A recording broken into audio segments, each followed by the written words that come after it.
So this is another one I've been having a really hard time just hitting record on. I've been writing it all day long since I woke up.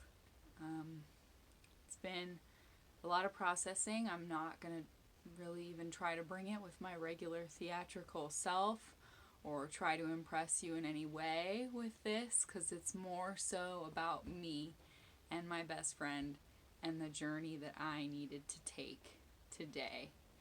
I knew that it was this week, the anniversary in 2019 of this incident that happened.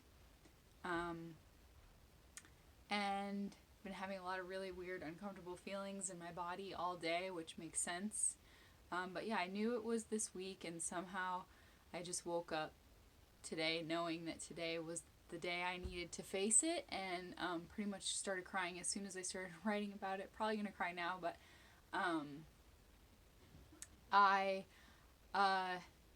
looked at my phone and it was pictures from this day 2 years ago, and it was either yesterday or today. I can't even think. It's been processing the whole timeline of it, but it was right here, right now, this time. And so I basically went through thousands of text messages that my best friend and I exchange between us. I mean, we talk on the phone every single day for multiple hours a day, and we text all day. So, don't care who cares, it's just like we're not bothered by if there's other people around. If one of us has something going on, then like that's the priority, and I gotta just jump into it because it's a really long one, and I'm not going to apologize about that because, like I said, it's not. I mean, you can watch my channel if you want. You can watch this whole video if you want. You can watch 30 seconds of it and click onto something more clickable and quick and snappy and whatever. Somebody making a painting with a bucket and some string. There's millions of those. You can click on one, or you can listen to the whole thing, and maybe you'll feel something, learn something, acquire some kind of wisdom or perspective. I don't know. But I've never done this before in one of my videos, but I am going to give like a trigger warning because I am talking about an extremely serious, life-threatening medical event, a life-threatening stroke, a near-death experience that my best friend had, and a lot of suffering that she's endured since then. So, trigger warning, never done one of those. Sensitive material. I don't want to be insensitive to anyone because I know it's very triggering for me. I realized today that this is the first time I've really written about it or gotten super real with my feelings about it, and pretty much just felt sick all day, felt queasy, uneasy, asked my best friend's, blessing to talk about this topic here on my channel, and she of course graciously agreed because she always supports me in everything that I do all the time, even if it's totally impractical and it's never gonna get me anywhere. She supports it. So she was very generous in letting me talk about this, and I still think fully 1000% that she needs to write like 10 different books about this and everything else that's happened in her life because it's mind-boggling. So I picked this area of my bedroom because this is right exactly where I was when we had an initial conversation, which comes up in this writing, and I'm not even going to call it necessarily a poem. There is poetry in it, but it's more just a retelling and a rehashing and a reevaluating and a conglomeration of many of our texts, mostly her words, are referenced in here. And she is brilliant. She is like the most brilliant person I know, and she doesn't give herself any credit, but she's so brilliant. And just has always struggled and had, even before any of this, had gone through such unimaginably harsh things. But I was sitting right here when we had the conversation. I was just crouched in this little corner, and I was dusting off all of my little knickknacks and and thinking about the past, and that's where we had our conversation that was just a few short days before this completely life-changing incident. So, that being said, I will dive into it. Oh, and I wore this dress because I mentioned it in my poem, but she bought this for me for my birthday 2 years ago. And honestly, before COVID hit, I was not invited. I mean, look at this. It's like her little bell bottoms, and it's interactive, and it's got these little beads on it, and the sleeves, and it's so fabulous. And she saw it, and she was like, Teal is, and her mom both said, Teal is the only person on the planet who would wear that dress. And I wholeheartedly agree. But it's like, even before COVID, nobody was inviting me to anything posh or wondrous enough. I mean, I even have pink shoes to match this little lady's pink shoes. And nothing that interesting was happening. And so now it's like sweatpants city, baby. Sweatpants city every day. So yeah, I chose the spot. I chose this dress for those reasons. I brought a little bit of show and tell because obviously this is a topic I could talk about all day, every single day for, endless amounts of time. But, so there's my best friend and I being ridiculous. I'm attacking her. I think it was because she didn't want to smile in the picture, and I was like, come on, Cody. You're gonna smile, dude. This is us in New Mexico, being really cute and funny, doing our little comedy routine that we do. This is us at the sand dunes in Colorado, rolling down the dunes. I got massive amounts of sand into my mouth. Also, New Mexico, we made many, many voyages to New Mexico. But there we are in a covered wagon. And I'm basically looking at her the way I always look at her. And now in our adulthood, she always calls me out. She's like, dude, you're being creepy. I get it. You love me. You're being creepy. It's just like, I love her so much. I can't stand it. I think maybe I've shared this one before, but that's just us being like way too cool for anything. At Christmas time, we're like, yeah, whatever. We need to go listen to some frickin' ska. Leave us alone. Us being really cute in our little green face masks. Like, what the frick? Is that the cutest little person you've ever seen in your life? We always were matchy, and like I've said before, sometimes it was on purpose. Other times it totally wasn't. This happened to be a day, believe it or not, when we did not plan this. We both just had these same little red flowered shirts from Mervyn's. We both just happened to wear them. And this was back when I had a teepee in my backyard, which was a really excellent time. This is when I just admired how cool she was so much. Like, I wanted to be as cool as her, and I just kind of wasn't. I'm in my Birkenstocks and socks with my, like, theater shirt, my, like, play that I was doing at that time. And she's, like, freaking cool in, like, combat boots and, like, army shorts. And we are at the Roswell Alien Museum. Water World. You know, back when people weren't afraid to get in the water together. Just neon bathing suits, being little cuties. And I'm probably going to have to write an entire poem, and I'll show these pictures again, and you'll be like, we've seen these, and I'll be like, it's my channel, get your own channel. But I'm going to have to write a whole homage to Chuck E. Cheese, because it just RIP went out of business and was horrible, and I have a whole story about it. But we spent many, many, many birthdays at Chuck E. Cheese on into our 30s. So don't judge us. Don't care. We don't care if you judge us. But we love Chuck E. Cheese. And we were just always there making a freaking ruckus, dude. And, yeah, she's my treasure. She's my absolute treasure. And, she doesn't know that she's worth anything. And so I just need her to know that, because she's worth everything to me.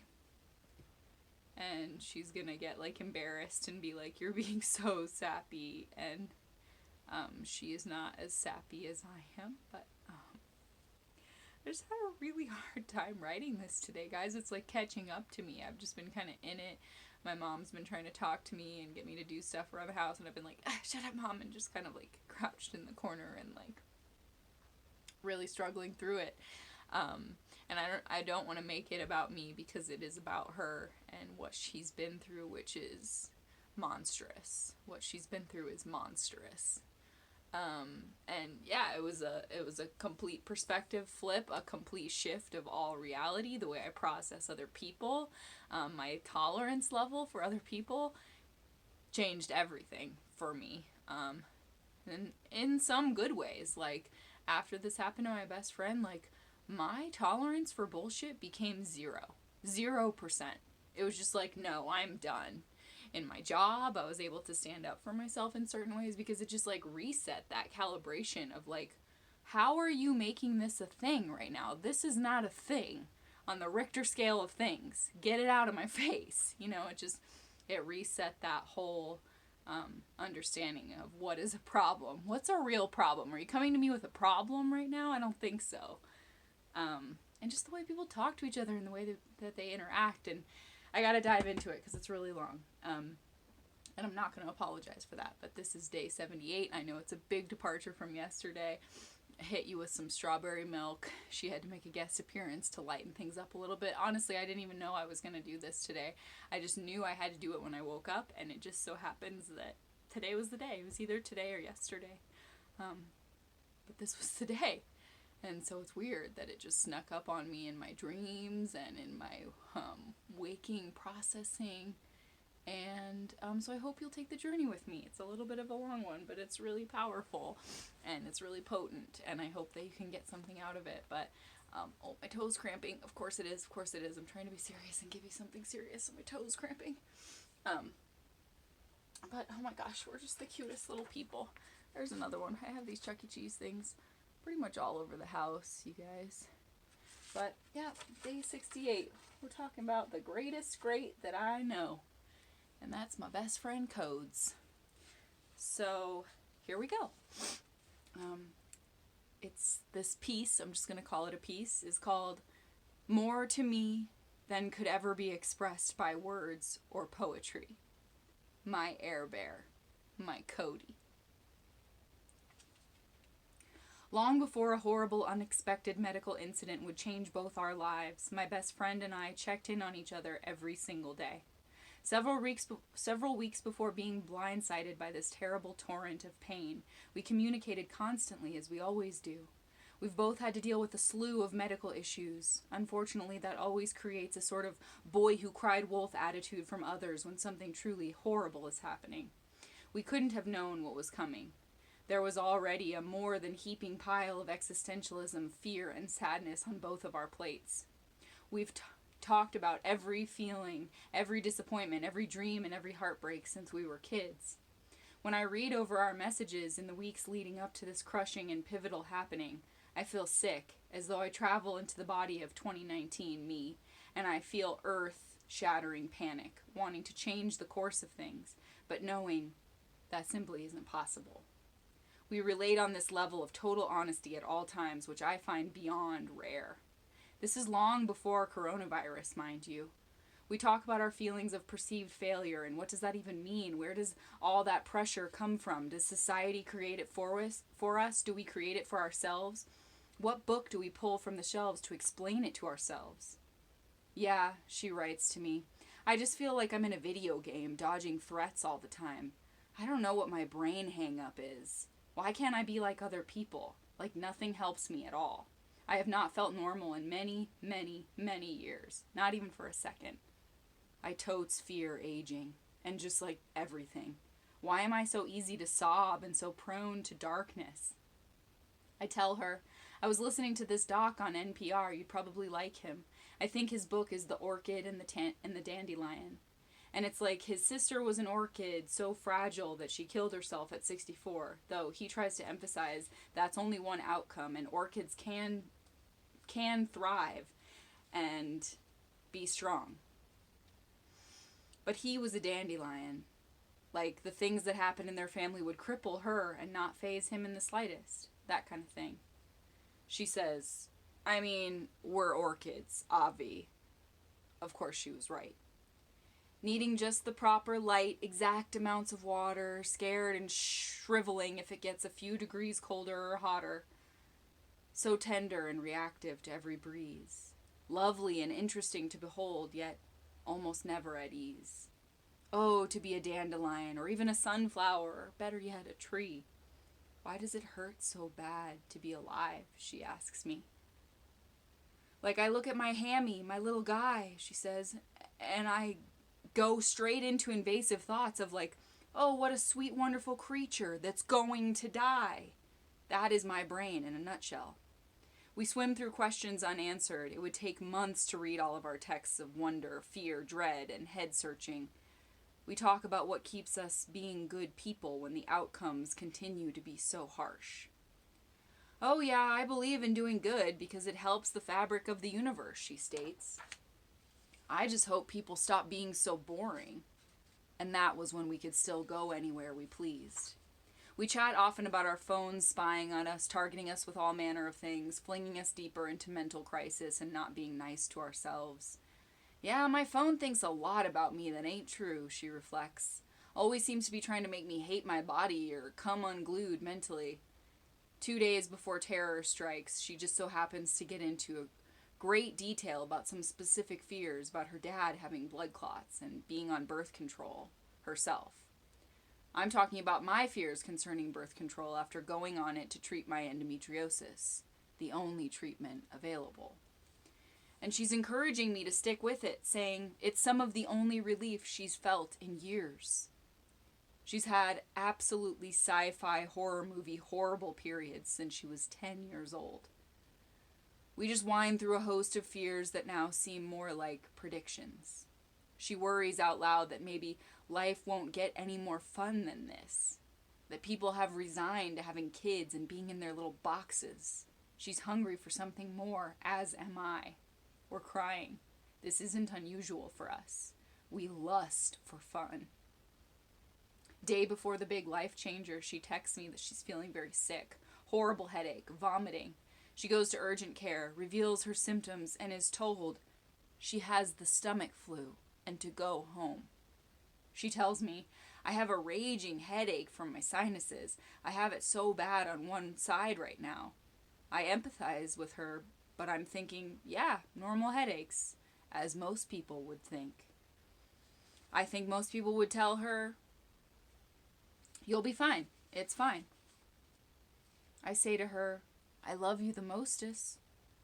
The next day, she's still in pain and she texts me. I guess I got the fucking stomach flu. Literally wanted to die yesterday. The absolute worst. I was praying to God. I could not handle the pain. I ask her if she knows where she got it. I don't know, she says, but I had to go to urgent care and it was honestly top 20 worst days of my life. I'm still considering the ER because my headache is just not letting up. I have the anti-barf stuff. That's all urgent care could do. 10:30 p.m. I finished the play I'm in and was scared the whole time.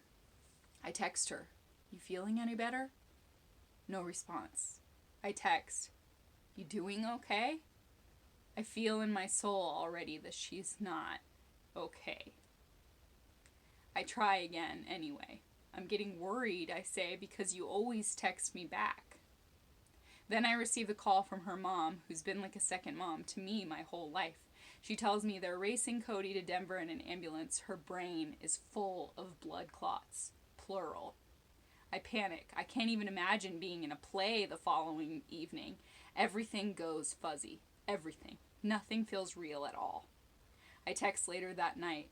I don't know if you're looking at your phone at all. Probably not, I say. You are the love of my life. My entire everything is with you right now. All of me by your side. Nothing in my life has ever mattered to me as much as you.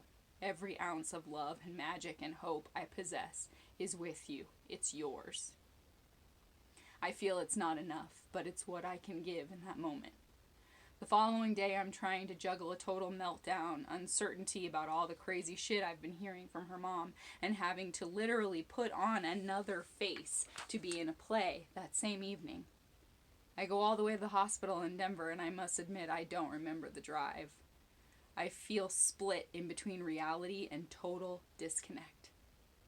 I think my whole being constructed walls to prepare for seeing her. I couldn't let my feelings show because I knew they would affect her. She looked like she'd just crawled from the brink of another world. It was terrifying. It's so hard for me to remember much of that first visit. I had to drive myself back that evening to literally put on a big, fat act for an audience and everything. I don't remember being in my body that night either. I texted her when the show ended. Words feel inadequate to me. Please text me at any moment, all freaking day and night if you want. I will likely come again tomorrow to see you. But I want you to know that seeing your face today was the most joy I ever felt. Real fucking talk. I ask her how she's holding up, which feels like a stupid question. I don't know, she says. I'm kind of just letting go, letting God. I truly believe my pain tolerance is serious now, though. Like, real serious. I fumble with words, which I'm usually skilled at. Just, wow, dude. My heart is like, wow. My best friend is more resilient than anyone. She tells me her boyfriend is feeling guilty because he really didn't think she needed to go to the ER. He thought she was being dramatic. Most people, I think, would have said, "You're okay. You'll be okay." When I was at the hospital the following day to see her again, my boyfriend was literally on his way driving to move to Colorado from Reno. He'd begun his journey the day she got sick. The stress was outrageous. A nurse took Cody's family and I into a room overlooking the city to tell us in simple terms the insane and unbelievable things that had just happened to my best friend's body. She drew us diagrams on the window with a marker. I felt like a student of hard knocks. I could barely wrap my mind around any of it. I felt she was giving us VIP tutorials because everyone on the floor felt bad for doubting us. Cody had been experiencing horrible shortness of breath for months. We asked that they test her lungs for clotting. They literally refused. They said it would be extremely rare for her to have that severe level of clotting in her brain and a stroke and have PE blood clots in her lungs. We fucking insisted. And together, we're a group you really don't want to mess with. We could already tell when they walked into the room, just by the guilt on their faces, that we were right. The commoners, the ones without medical degrees, spoiler alert, the person feeling the pain and the people who know her were right. Her lungs also had pulmonary embolisms. Doctors and nurses still read her chart to this day, bombard her with lots of questions, and call her a fucking unicorn. She hates that. While visiting her at the huge Denver Medical Center, I take her for a few walks. As I've said, I'm very intuitive about energies, facial expressions. Nurses wave to her as we wander the halls. My beautiful best friend is attached to cords and buttons, and I'm trying to pretend I'm not scared out of my fucking mind. I am, though. Everyone we pass gives us a look that says quite clearly, I can't believe that girl made it. I can't believe she's walking around. The absolute awe of their faces is very distinct. It feels like she's a celebrity. But there will be no articles written or praise given on the scale deserved for this remarkable horror endured by my best friend.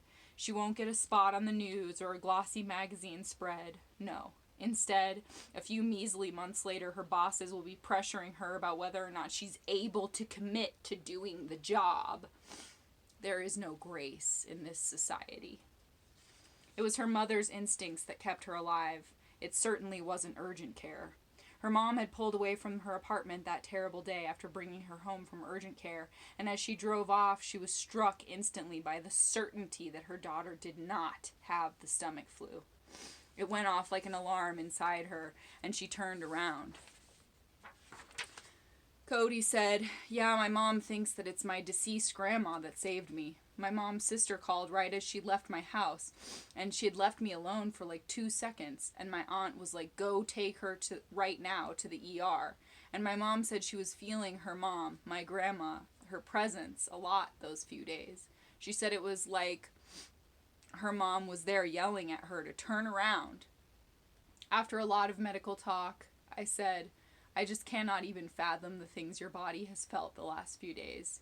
She said, yeah, you do not want to know. Pretty nasty time. I'll probably go put my leg squishers on now and sit in the dark. I tell her, I love you more than any dude. I love you more than Elvira, holograms, movies, chocolate, good rap music, sunsets, butterflies, delicious fried chicken, and waffles combined. Combined, I say.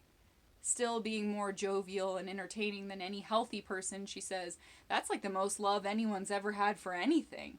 I say, I'm just so amazed by you every second, Cody. The next day she's still hospitalized and she informs me I may have to come to Denver just to find a doctor to treat me because the social worker doesn't know of any stroke team that specializes in this northern Colorado. That specializes in this in northern Colorado. So that makes me worried because what if something goes wrong? It's because what I have is so rare. I ask, have they narrowed down the source yet? Like where the clots originated from? No, she says, heavy-hearted. They're just like, you may leave today, so bye. Bye-bye. I'm so scared to leave. Like, okay, fuck, this is my life, and I don't know how I'm supposed to do this. I mean, I get it that they can't keep me here, but at least give me some updates, dude. She keeps some humor in it, which astonishes me, saying, apparently I looked terrible yesterday, according to the doctors. They kept talking about it, like, okay, great, I get that I was a hideous monster yesterday. She informs me my meds cost $1,400 for 90 days. Fuck this country's medieval medical system.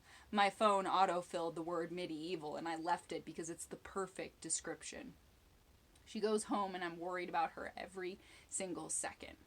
While the worst of it was happening, I inform my theater group that if the unspeakable happens, which I will not name aloud, I will have to leave. Walk out the door. Period.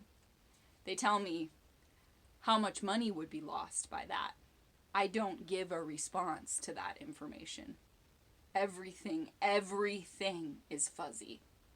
Once Cody is home, she can't sleep, obviously, and tells me I turned my light back on because I'm having anxiety. I miss my nurses. I guess I'm just nervous without my training wheels here. I'm fumbling for words, but I say, I cannot imagine leaving all those machines with the uncertainty you have, but now more than ever I trust your impeccable instincts. She's so scared, I feel it. She says, they would wake me up every hour just to check on every little thing, like get some sleep, see you every hour for all sorts of shit we have to do to you. I'm trying to relate, which I'm digging down for. I say, right, get rest, sweetie, buzz, buzz, needles, beep, buzz, buzz. Her response proves I don't know a thing about what it's like. She replies, but those machines were comforting. They assured that I wouldn't die. Now it's so quiet, all I hear are invasive thoughts. I guess I'll try again, try to be brave. She had told me something so profound when we were walking in the halls of the hospital together. She said, I complained all the time about my boredom before this, you know? Now being bored seems like a luxury. I have to be on all the time now just to stay alive. I can't believe I'm saying it, but boredom seems like an ideal now. I swish through that thought in my thoughts still, a constant reminder of what none of us ever seem to be able to truly grasp. I say, give the boredom and the quiet your thanks. It's yours. It belongs to you. I know the restlessness and the uncertainty and the questions are very present in your thoughts, but own the quiet and know that it's unique unto you, your space, your quiet hum. Things are getting better. The uncomfortable quiet hum is a good thing. She reiterates, a boring life is my new dream. A boring work day is like awesome to me right now. I'm reaching to find any comfort I can hand her. I say, I love you the mostest, Codes. Try to let the quiet soothe you, not scare you. You went through fucking insanity to reach that quiet. I'll try, she musters. Just got that anxiety of the things to look out for. She showed me the list, and it was truly terrifying. Hopefully Percocet will lull me soon, she says. The next day I insist she let my boyfriend and I pamper her and bring her things. I say, put us to work, or just let us spoil you a little. We'll only accept one or both of those things. Her response is crushingly sad, but honest. I'm just at a loss due to so many drugs and disease in my body. I mean, maybe a mango lassi would be cool. Could use a clean mop head for my steam mop. This is always her. Our whole lives, never asking for anything, struggling more than anyone I know and never complaining about it. The days go on like years. She texts me updates because I insist on it. Update. I'm having bad chest pain, but I know it's just what's happening in my body. And then I made a bad mistake of looking at my paperwork from the hospital because they keep emailing me the billing of my 43 blood tests separately. And I read about my brain and it's listing all the places I have clots and it's not good. And I freaked myself out super bad. I can't share it with you. I can't share it with my mom. I say, please, if it helps you to share the burden, please do. She hesitates, then only shares some of it. Extensive cerebral venous thrombosis involving the superior sagittal sinus, inferior sagittal sinus, straight sinus, transverse, and sigmoid sinuses, internal cerebral veins, and multiple cortical veins, and also some non-occlusive thrombus at the left jugular bulb, upper left internal jugular vein. I try to pepper in some humor because I do not know what else to do. Holy fucking hospital jargon, that's a lot of locations, I say. Yep, she replies, obviously exhausted. And then I have them in my lungs. Not comfy. The following day, I'm having a bad feeling when she texts me. I just got out of the ER again, but I'm okay. Mothers need not fear. I had severe headaches this morning with bad nausea. Both brought me to my knees, honestly. Still feeling super gross and weird. Just don't know when the pain should lead to panic mode. It's you could just be experiencing pain from the clots, or you could be having a brain bleed. I just cannot sleep, to save my life. Only 2 days later, her boyfriend has to call 911. She tells me, I woke up and my vision was pixelated and I freaked. My blood pressure was 158/100 when they got me there, but it went away. Every day is a new kind of panic that I've never experienced previously. I come to sit at her house often. She apologizes for not being any fun, because that's how she is. She texts me, thanks for coming over today and being my babysitter. I love you so mucho. I have to add something about my best friend, that even though I know exactly how much she loves me, she's not much of a mushy person like me. She doesn't often express affection and sentiment. That's why I'm sobbing when she says, you are pretty much one of only 2 or so people who give me any comfort in this world. You and Jake can come hang whenever you want. If you need a break from your house, or if you just want to watch my cable streaming, you can even come watch This Is Us since you missed it. She absolutely hates This Is Us, so that gesture is meaningful on many levels. We check in with each other every single day. That's always been the case, but now it has new meaning. She tells me, I feel like I'm not living my best life at all. And what do I do on the other side of near death? Just gonna go back to work and resume the same old? I just sit here and I feel so horrible for people who don't make it out as well as I have. Just an enormous amount of grief for them. And then the pressure of what are you going to do? Because I did make it out, and I feel this uneasy, gripping pain of uncertainty and insecurity and self-hatred and guilt. Just hard feelings and guilt for even having negative emotions. Total relief and then just grief. Because super serious shit people have to live with. And then the other side is just people who never have to deal with shit. And others get to be Trump, eating McDonald's all day, every day, and being the most disgusting human on the planet Earth, inside and out, with 0 consequences. We have these deep talks every day, not just through text, but talking too. She goes all the way to Denver multiple times seeking help. Naturally, she tells me basically no help going to hematology in Denver. Just we don't know why this happened. You don't have any of the common clotting disorders, but you could have a disorder we don't have a name for yet. Basically, gonna take me off the drugs in 3 months for 3 days and then reset me for some outlier shit, which I told them 7 million times that if I have a disorder, it's going to be rare because I've tested for the common ones before, and that's why I thought birth control was safe. And then it's frustrating because if you are going to blame the birth control, but you don't think I have a disorder, why would it be safe for any women to ever be on birth control? Then they tell me that my disorder is very, very rare, and to have a PE at the same time is only 5% chance, and I'm just more confused than ever. This doc said I may never get rid of my clots, that they may just become scar tissue in my brain.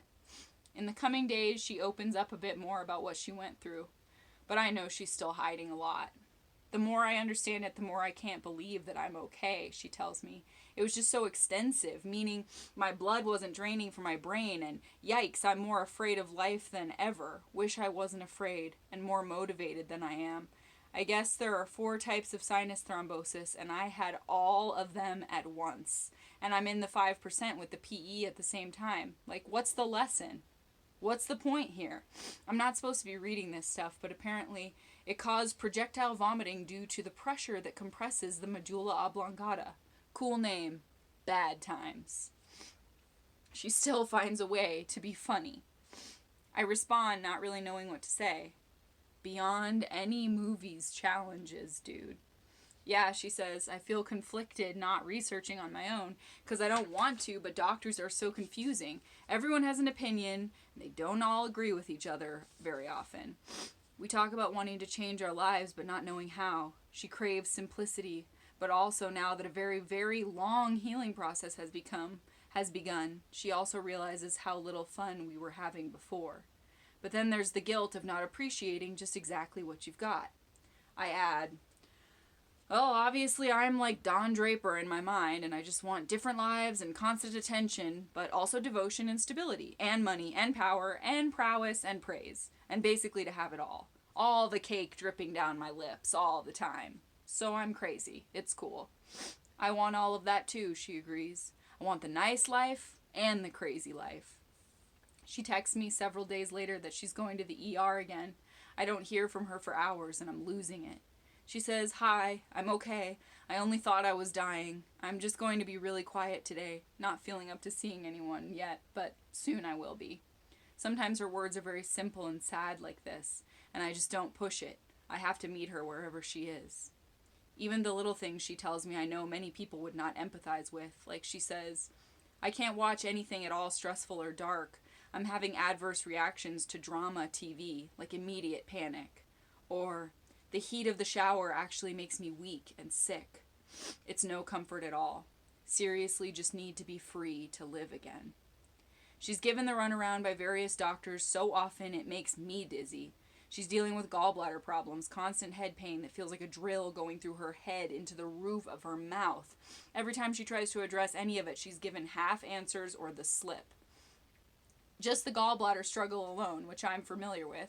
One ER doctor was like, if the ultrasound shows nothing, then there's nothing wrong with your gallbladder. But then 3 other doctors have told me that that's BS. So, maybe docs should stop being so confident and listen more.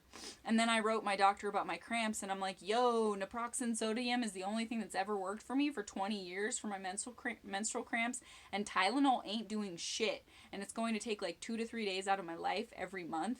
And she's like, well, could you try acupuncture or a heating pad or massage? And I'm like, okay, I have to work 5 days a week and I have no money for monthly acupuncture or massage. And how would I do that? Sometime in the next 4 to 5 days, I'm going to get my period. So I'll just schedule a massage and maybe I'll be on my period then and maybe I won't. It's debilitating. That's why I went on birth control and now I cannot function like this or work or do anything. So give me a better answer, please. It's enraging to hear what they put her through. Even her simple days are agony. Have 2 hours today hooked up on fluids. But she somehow pulls out the humor. Just sitting here with one arm, at least it's my texting arm. Simple checking in. Yeah, I'll be grateful when I'm no longer sick. That is the dream. But got that limited time mortality fear. I relate, though I know it's not on the same level. Yeah, I say, fucks with me all day, every day. So harsh. Yeah, at least we done some cool stuff, she responds. I'd way rather be us than a lot of other people. Way rather be a working person who never does anything exciting but who never gets sick than a rich person with chronic illness. Random thoughts she shares. I feel like I don't know who I am. Remembering songs is hard. Dancing is my singing. I'm trying to do these variety of puzzles and my brain is struggling. So I need some singing therapy. I try to be clever. I feel like it's all lizard skin, yo, and we slip in and out of it, and it's ego and illusion, but beautiful ego and illusion, and reaction and impersonation, recreation, masturbation, inspiration, stagnation, elation, infatuation, deflation, shun, shun, shun, on and on. And we make it up, and we call it by many names. We're sick and sweet and corrupt and perfect. We all need singing and dancing therapy. The most simple day for her is far from simple. Had a hell of a time with my IV today. My arm is done with needles. Just done. Just rejecting them. So they keep fucking with it, and it hurt really bad. It wasn't their fault. I've just had too many IVs. The lady felt really bad about it. She was nice. I want her to be my at-home nurse, even though she isn't a real nurse. I'm waiting at the clinic in Greeley to see if I'm going home or to be admitted to the hospital. So now they want to change my meds again to the one where you have to be monitored to get blood draws like 3 times a week. I'm stunned constantly by what she goes through. I say, you are just continuously being put into a whirlwind of utmost intensity. Understatement. I can never seem to even grasp all that she's experiencing. Every day is a new thing. This doc's like, forget your gallbladder. You need to make sure you don't have blood clots in your abdomen because that's the worst case scenario. So I had to go right then and there and do that test. Then I had to sit for what felt like forever waiting for the results. He's like, blood clots in the stomach can be cancer, so hell no to that. I feel great relief even though I still cannot eat whatsoever. Long day. I'm kind of like a dog or cat when I'm really sick, so I just like to find my dark room and find that will to survive, you know. But I will hopefully find some good days soon, and we can watch TV together. She gets into the Mayo Clinic, and we have some sort of imagined, ingrained movie hope that it's going to fix everything. We're wrong. The whole process is hard on her, start to finish. Such torture, she tells me. For real, the hardest thing I've ever done. Hate talking about it to doctors, have PTSD, and then they're like, oh, tell me more. I just get sick with any energy exertion, like even minimal talking. So delicate right now. You know, it's sometimes just torture to get from moment to moment. Ugh, being sick is the worst. She shares little details from the Mayo Clinic. It's weird how the system works. It's like, if you get an appointment in another department, then you can go sit in the lobby as a checker, and then they will try and get you in. But they only book 3 months out, so GI had no appointments in the next 3 months. So I cannot sit in as a checker. Like, probably every sick person in that clinic is having some GI symptoms, so I would assume it's competitive. But tomorrow I may be able to book an appointment for 3 months out, and then I can sit in as a checker, but I may have to sit there for days on end. The doctors wear $3,000 suits, and the walls and floors are white marble on the main floor. The world's smartest medical scientists in suits, just all in one place. I'm already frustrated for her. I say, I just thought it worked differently, like that they passed you around to different doctors until they figured shit out. Yeah, I did too, she says, and they attempted to, but apparently it isn't that easy. Like nothing ever is. It's like false advertising or something. I also called and spoke to them before I came and was like, what's the process? And they said you get one appointment, and then they refer you out to other departments, and then they all work together to come up with a plan. Yep, hello, complaint department? Like, fine, I'll go home and keep trying to get myself better. They make it seem like, okay, you're in and you're going to get answers from us, but actually we're booked in that department, so can you just go home and do the same runaround you always do? Yeah, I'm in a hotel sick, like, I want to go home. She has hilarious insights on selfish idiot humans from her experiences. Of course, at the hotel near the Mayo Clinic, she tells me, there's a softball tournament in town, and they're staying at my hotel, partying like little assholes. Man, I'm just not cool or young anymore, but, like, sick people are all over this hotel, and I want to complain. They're listening to I Want You to Love Me, having the best time like a bunch of turds. GTFO, LOL, STFU, and GTFO. Whose parents allow this kind of behavior in a town full of sick people? GAFPCYS, grow a fucking pair and control your spawn. Half of me is like, fine, enjoy your youth, shitbags. I'm sure a few of them are like, ooh, I'm being an asshole and this is making me uncomfortable, but I don't want to seem uncool. That same week, I'm at Disneyland for my birthday, and I'm feeling guilty because she's at the fucking Mayo Clinic being shuffled around. She texts me, of course. Happy birthday to you. You live in a zoo. I'm in between appointments. What's up at D-Land? They're giving her very little to go on for all their Harvard degrees, it seems. She tells me, have all these bills piling up and spent like 10 nights in a hotel, which is like money, money, money. They're nice, but it's like the same old, no discount. Kind of regretting coming here. Well, I go into a neurologist here, and he was concerned. He was very concerned he hasn't seen me yet, and about my symptoms, and about my lack of follow-up on my brain. So now I'm back into having an MRI just when I thought I was done. I asked to see a neurologist, and he seemed mad that the other doctors hadn't sent me to him right away. It was not an easy meeting. He's like, this is your most precious organ. He said, I would have never let you go this long without an MRI of your brain. I was like, God damn, I've been here for 10 days and I had to ask to see you. But I couldn't get in for an MRI here, so I have to go home and do it there because I can't stay here another weekend. Running out of money. Hard to trust anyone's opinion. She comes home with very little new knowledge. She shares, I just spend so much time nauseous and sick in bed. Like, yesterday I was crying to my mom that I'm not sure I'm going to make it and something is wrong and on. And honestly, I'll never be the same after this. It's crazy how perspective shifts. Like, I couldn't drink a chai tea if I wanted to. Like, the simplest things aren't enjoyable at all. She, of course, asks me if I love my gifts that she gave me for my birthday. As she struggles unimaginably, she thinks of me. I tell her that I'm rolling in them on the bed, rubbing them on my face. I dive back into how she's actually doing. Yeah, I need some real therapy, but I'm too sick to sit and talk to anyone. I wish I was more like survivor, positive attitude, leader of the world energy, but I really have no clue how people bounce back to feeling comfortable in life after they've been to the depths of hell.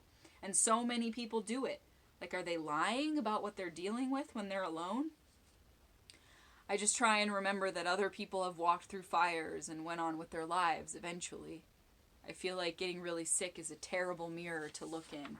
It's very clarifying. It's so much sorrow and what ifs and loose ends and guilt and shame. I'm just too emotional to deal. Way more afraid of death now, and I'll try not to speak to you of it because I know it's a hard place to go for you. She's always looking out for me. She gives me the most interesting updates.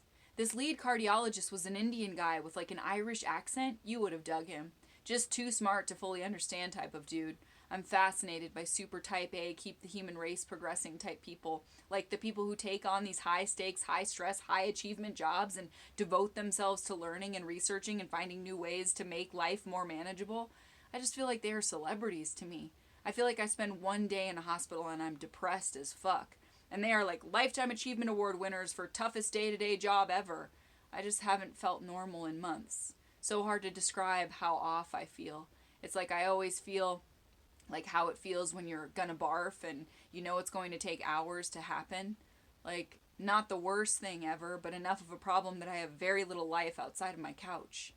I'm reading my mental health magazine. It says envy reflects a miscalculation in the relative worth of things. Pretty good line. It's just taking so long to recover. I'm getting worried I'll never feel normal again. It's just the worst, having your health be compromised. I need some progress to happen. Haven't been having much progress this month, but yeah, I don't feel as much pressure for the future now that I feel more of the it's not a promised thing. We give her the best birthday she could have in the circumstances. Then 2 days later after her birthday, she's hit with more bad news. Just got another letter from Anthem saying they're now denying my brain MRI as medically unnecessary because I did it in a hospital and not a freestanding clinic. Like, please go fuck yourselves. Yeah, so now I have 2 denied MRIs, both cost $18,000. So she has to fight and fight and fight alone. She indulges in some home decor and says, I don't really mind spending money these days because I feel like I'm going to die. Yeah, I mean, it's irresponsible for me to spend any money on anything other than medical bills, but like, fuck it. She's working constantly and the pressures she tells me about are unacceptable. She tells me, like, legit, I go into work and I lie. Hello, I'm fine, doing good, glad to be back to work. Yep, that's all you're supposed to say. I will work on that, thank you, goodbye. They don't get it. Nah, everyone just wants things to move along, as if I have any control over that, she says bluntly. Just wondering why I'm so sick all the time. Like, did they not get to my brain quick enough and something went wrong? The neurologist was just like, medicine is primitive and MRIs don't show as much as we need them to when it comes to the brain. Anything is possible. So like any symptom or outcome could be possible. This is her daily life. Even things people would all think is so cool and fun. She tells me, I'm at the dive-in movie at the pool, Jaws. Like, watching people get killed by a shark made me all anxious and weirded out about what entertainment actually is. It made me incredibly uncomfortable. Months later. But I have MRIs coming up and I need insurance to pay. Just took like legit 7.5 months of take-home pay right out of my pocket so they can continue being rich as fuck. Like, oh, you wanted a house or a car or anything in your life? You can't because you got sick randomly from some widely and carelessly prescribed medication. Love America. Her wisdom is so profound and she doesn't even know that. I guess I've started accepting the chaos, she says. Like nothing is ever going to stay the same. But then sometimes I'll be turning on the shower or watching the rain or eating an orange and I'm like, you're going to die. And I feel insane. I'm just ready for a big step out of my comfort zone, like, new chapter, who dis? But yet I'm still paralyzed by inaction and feelings of inadequacy. I legit sobbed at The Lion King. Can't handle the circle of life, man, it crushed me. I think we need to start friending smart scientists who are interested in UFOs and alternate realities. Get real involved in some mystery of the universe, but with smart people type shit. But like, not cults. We have to find ways to contact these people, seek out alien meditation groups and shit. Then, back to the constant repetition of her life. I went to urgent care yesterday because I had a dry cough and labored breathing and they sent me to the ER, said it was my new normal to have to take what could be a cough as life-threatening condition. But then I get to the ER and panicked and risked the night, and now I'm just trying to get in touch with one of my doctors to get referred to an imaging center so I don't have to go to the ER, get a cough, and it's like, you could have a pulmonary embolism. So everything is heightened, extremely heightened. Also losing all my hair, and it's very distressing. Like, I cry about it all the time. I'll just have to suck it up and continue on, whatever happens. Apparently it's normal to have your hair fall out 3 to 6 months after an extremely traumatic event. Then it reverses after a while. I feel like most people are super whiny, and it makes me feel worse about my life. I tell her, yeah, when I think about what you deal with and what other people deal with, I feel like a whiny bitch. But also I feel like I'm dealing with a lot compared to others. It's like a sliding scale. She says, all of it stresses me out, but I'd say if it's like a 1 to 10 suffering scale, I'm probably like a 4, but sometimes a 6. So then I fear the higher numbers, because I know there's higher numbers. I fear it badly.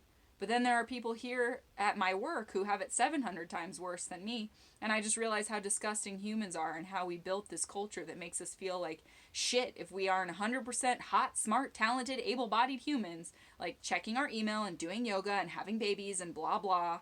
Hate the expectations that have been forced on me because it ain't real for a lot of people. And then it's like, if you aren't that person, then people make it seem like you did something wrong. There's something that you must have not done. Like, it must be your stress level, or it must be your diet, or it must be your thought patterns, or blah. Like, as if you have any real true control over a lot of the shit you are handed in life. So yeah, I wouldn't feel bad for feeling bad, is what I'm saying to you. I respond with all capital letters, preach! I tell her constantly, actually, that she should be writing books. Her response is very Daria, but true. Yeah, I guess maybe I would have to package a solution for anyone to care.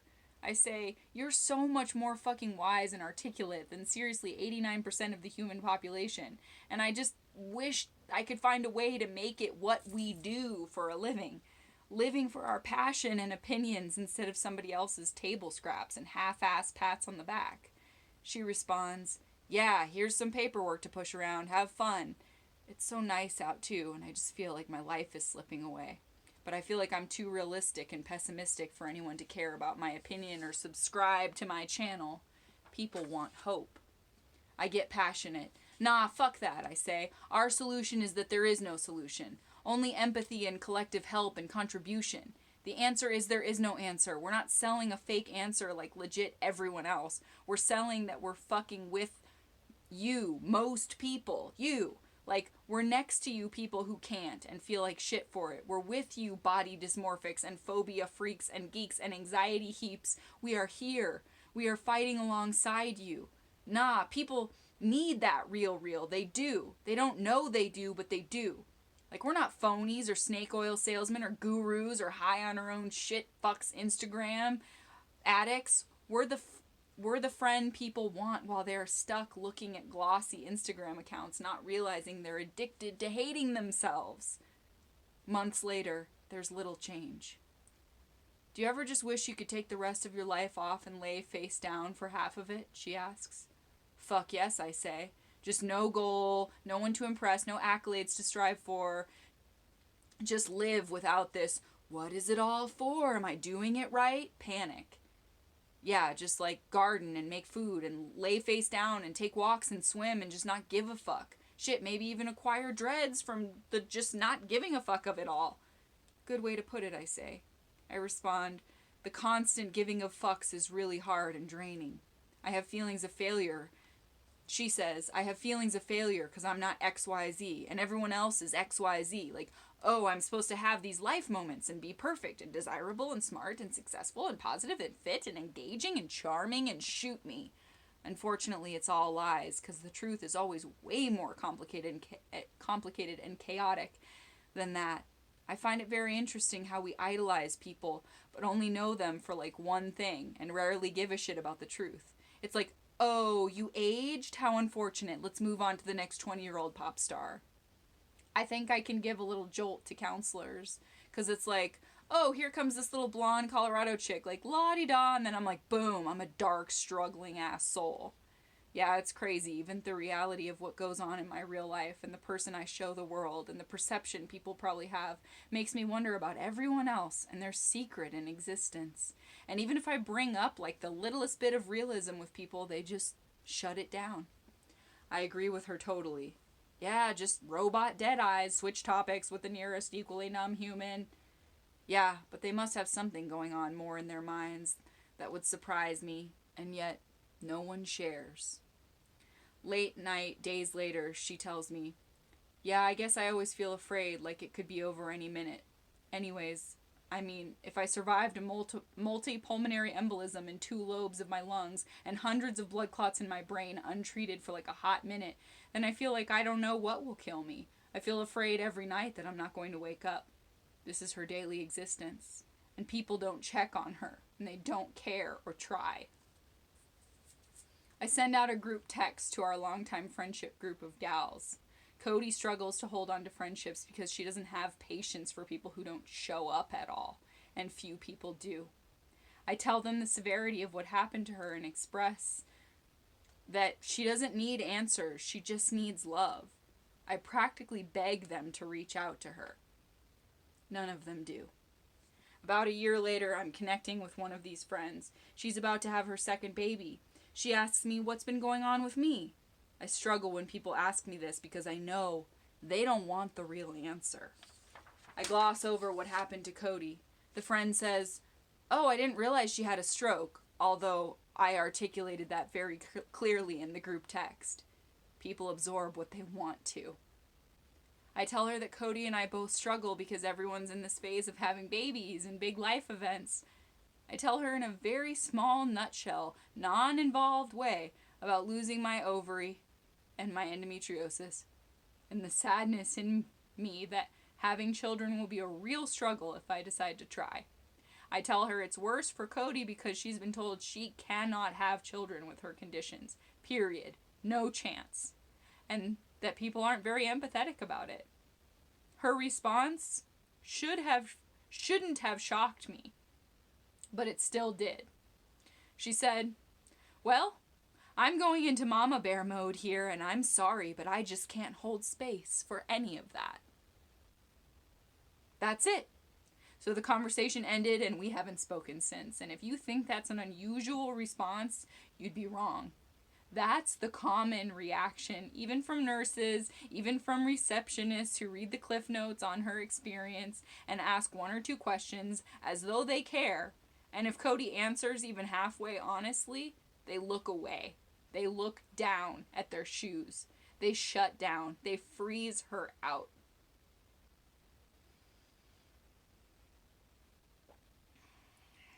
She told me recently very simply and almost with a resolve that is never going to change. She told me recently, very simply and almost with a resolve, that it's never going to change. No one ever asks me how I'm doing, she says. Only you. I sobbed when she said that because I knew quite well that it was true. Months into her fight with Anthem, she texts me, then I just got up and called Anthem and was like nearly in tears because they're still fucking with me.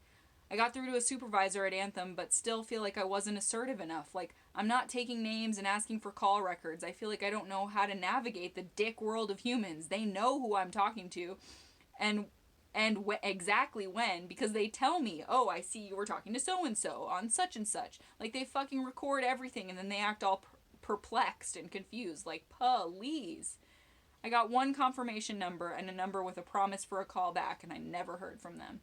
And then all the doctors now want to blame stress for my stomach pain, and it's like, well, maybe it has something to do with this giant pile of shit I'm dealing with from the healthcare system. That doc I saw the other day was such a bitch, and I'm like, nope, never going back. She's all annoyed, like, well, have you tried heating pads for your cramps? Like, yes, biatch. I think they get bitchy when they don't know what to say. Like, okay, just say that you don't know. They act like they're gods. Like, no, you only know as much as the rest of humanity, which when it comes to the body is still pretty unclear to all of us. Months go by. Her head is in excruciating pain daily. She shares with me, I told my counselor I've always felt lost and like I don't know what I want from life, but now it doesn't matter because I just want to not feel like shit on the daily. That's all. Like, all that other stuff is like major bonus everyone just takes for granted. She texts snippets that break my heart. But it isn't like complaining, it's just real. Man, I feel like I'm in cement, one says. I have some terrible, terrible, terrible days that I don't tell people about. I mean, a lot of people don't have a lot of challenges, and that makes me more anxious, but then a lot of people do. And we just don't see them, because America, woohoo! I just woke up because I've been waking up every morning at 5 with terrible anxiety and dread and horror. Then I freak, like, I let these easy breezy days of my life go by, and I was consumed with anxiety and man drama, and just like, I have hatred of my past self a little, because it was all there in front of me, and I'm worried I'll never feel healthy again. Like, I take so many pills. I hate that I'm a pill person. Like, American as fuck, just taking pills to numb all the shit I can't stand. Like, people do not understand what a luxury it is to have the space in your brain to think of stupid things like where to get drinks with your friends. Like, luxury to the max, and they don't appreciate it. But they pretend that they're all woke. I mean, I probably didn't appreciate it, but then life knocked my ass down. She says that, but she was more appreciative than most, and humble and gracious too. Before any of the really bad stuff, and there was still plenty of bad stuff. I text her my heavy thoughts too, but I hold some back. I say I feel so out of whack, just want to be part of something, but I feel so afraid of everyone and extremely sensitive, like every sound and light and sentence uttered must affect me so deeply. She says, yep, makes me nauseous, all of it. Feel like I'm on an island of my own, floating alone like, hello! Not even Christmas is doing it for me these days. I totally relate. Like, used to shop or eat or dance or something my way out, and now I'm like, nope, nope, nope. She adds, and when I go to the cancer center like I did yesterday, I just hate it all, and I feel like curling up and sobbing. Ugh, it's the worst. I hated myself for feeling sad. Sitting in a waiting room with people, I hated myself for feeling sad for myself, sitting in a waiting room with people who may not live another year. That, I thankfully can't relate to. She continues, I'm like, what's your problem, bitch? So your brain is a little fucked and these people are on their way out. Get over yourself. Later that week, she asked me to join her in buying gifts for differently abled people who are cared for at her work. I join up and get 9 of my coworkers to join also. It's the best I've felt in a long time. A week later, she's hit by a distracted 16-year-old driver, hard. I can't even go into those pains on top of the rest. It would take 20 more pages. Her pain intensifies, and before this, she talked constantly about how scared she is every time she gets in the car because of her blood thinners. It's too much. No one around wants to hear about it, though. She's then diagnosed with severe anemia. It doesn't ever stop. She still finds humor in it, she informs me. Gives me some weird cravings like soap and sunflower seeds. I don't want to eat it, the soap, because I don't want to puke, but I have had like a deep love for soap for months. Like I have to be around it and smell it. She tells me about crying to her boyfriend quite sincerely, saying, "'Cause I love soap so much." And I was like, I'm going to lose my love of soap when I'm not anemic. And then he started crying. And then I couldn't stop laughing and crying because it's like the most deep craving I've ever experienced in my life. And I became like obsessed with soap. And he was like, "That's so sweet that you love something so much. You want to be sick to keep it." And he cried. Yeah, it's very hard to explain, but specifically Ren Pure Charcoal Soap and Dawn Original and Lemon. Like, I truly considered starting a dishwashing side hustle so I could spend more time with soap. Deep longings to clean everything like shampoo, carpets. A few weeks later, she tells me they want me to do an injection IV of iron. Horrible. Meanwhile, she's talking to lawyers about her car accident and working. I can't imagine how she does it. I feel alone in life, like I have no time to figure anything out and look at cars and research cars and work and go to a million doctors and deal with insurance. Who could blame her? The finances, of course, are crippling. Even before pandemic, we're both reading about chicks sitting on cakes and other degrading options. Like, what do we do?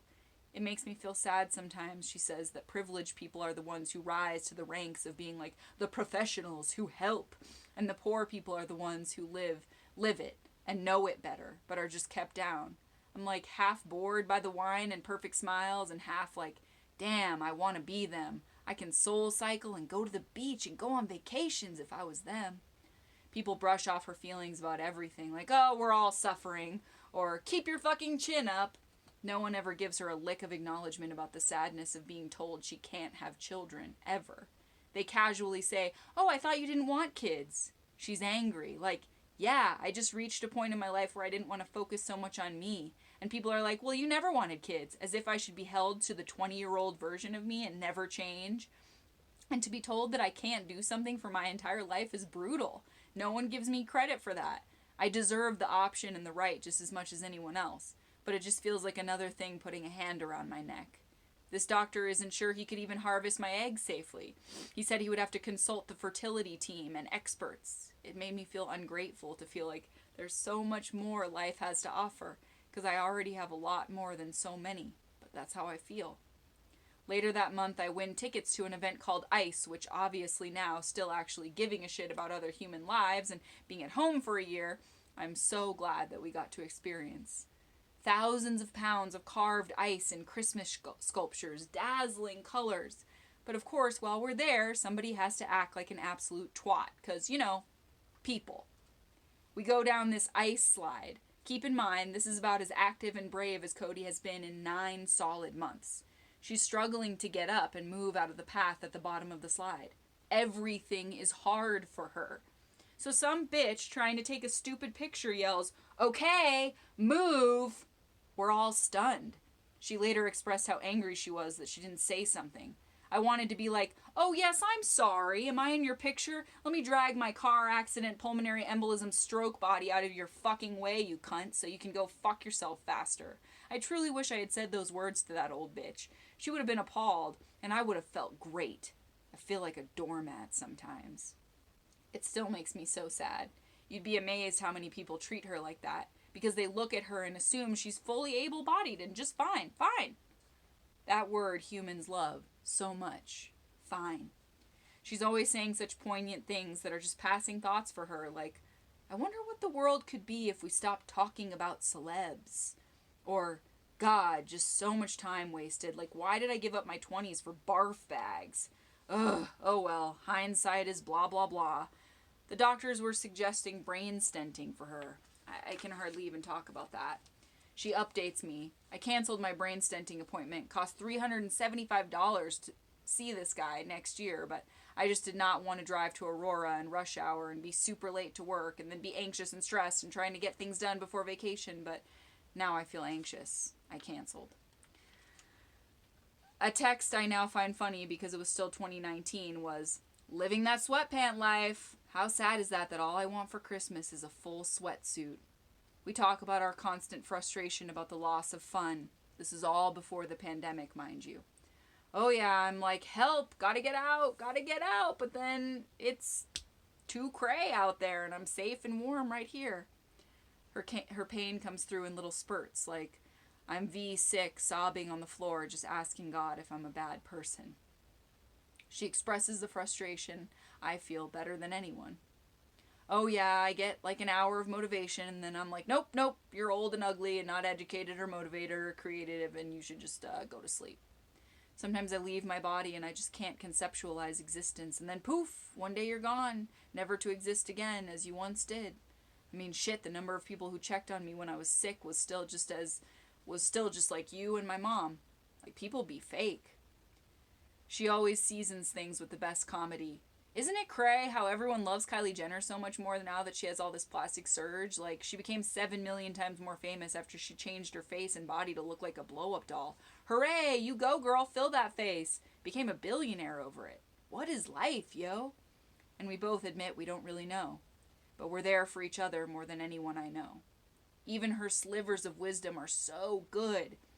Yeah, but why am I not like, it's cool, I got this? Why is that never an option for my brain? I have the worst anxiety and nausea, and my coworker is going to Europe and is so excited to drive around Hungary. And I told my mom that the idea of 2 weeks in a bus in Hungary made me feel nauseous. And she's like, sounds fun to me. And I'm like, how do I get back to a place where adventure doesn't make me barfy? And my doctor is like, anytime you can walk away from a stroke is a good day. And like, yes, for sure, holler, word to that. But also, is my life ever going to be the same ever again? So then the pandemic hit.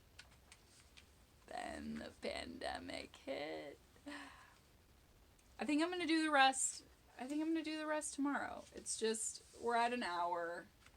This is such good material. And I don't want everyone to lose interest in it. I hope you watched for this whole one. But I'm going to read the rest tomorrow. It's really meaningful to me that I get through the whole thing because honestly, it sounds crazy, but this is just such a snippet. This is like a 10%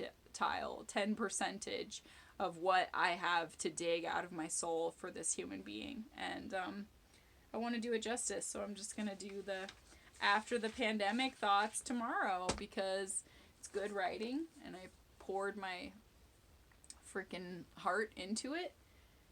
And yeah, I love her dearly. So that's where we're going to end it for today. Seems like a good bookmark spot that the pandemic hit and the challenges continued. But yeah, absorb what you can from that. I feel very like floating out of my body even right now, just talking about it, just presenting it here to you, sitting in my floor in the spot that I sat and talked to her when she expressed all these fears that turned out to be totally real.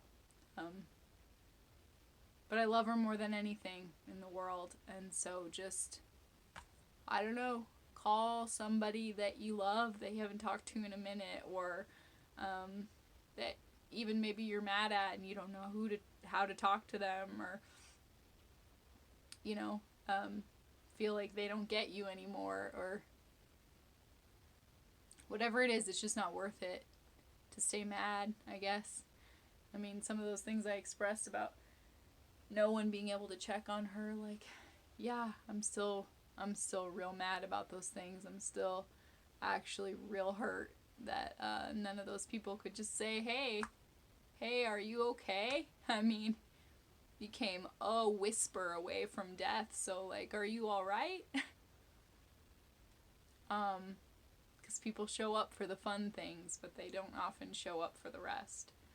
So, you know, but those people I still love, and I still think it's important to repair that love. I do, and someday I'll find that, but yeah, today was weird for me. Diving through all that was a lot, and I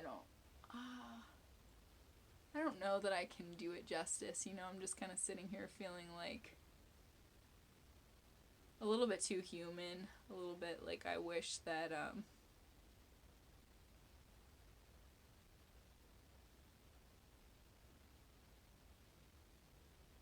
I wish I could give her what she needs, everything she wants, every bit of fun, make it fun again, do the weird treasure hunts we used to do where we would like drive around town and make people like get 50 ketchup packets from a drive up and eat 10 of them and take Polaroid pictures as proof that they were eating them, or go streaking around the school, or buy flowers for each other for no reason, or any of the other interesting things that we used to do. I just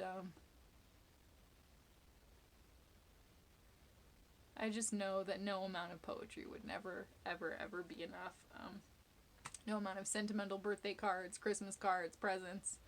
And I know she knows. I know that she knows. I wish I could make a mural of it and have it be like the most beautiful thing that you've ever seen on the planet or something. Make a movie about it. Throw $20 million on it like they do for some of the worst movies you've ever seen on the face of this earth. And I wish I could just make a whole beautiful movie about it, about what she is and who she is, because it's the most extraordinary thing I've ever experienced in my human life. So I'm very lucky. She popped out of the womb. I held her in my hands. I was 1 year old, and I put her in my arms, and I said, this is my best friend, this person right here. She's with me. So I love you, Cody, and I'll be hitting you with some more mushy sentiment tomorrow, because oh yeah, there's more. So day 78. Contemplate, appreciate, hold on to someone you love, give them a call. Don't shove it away. It's what you have. It's life. It's now.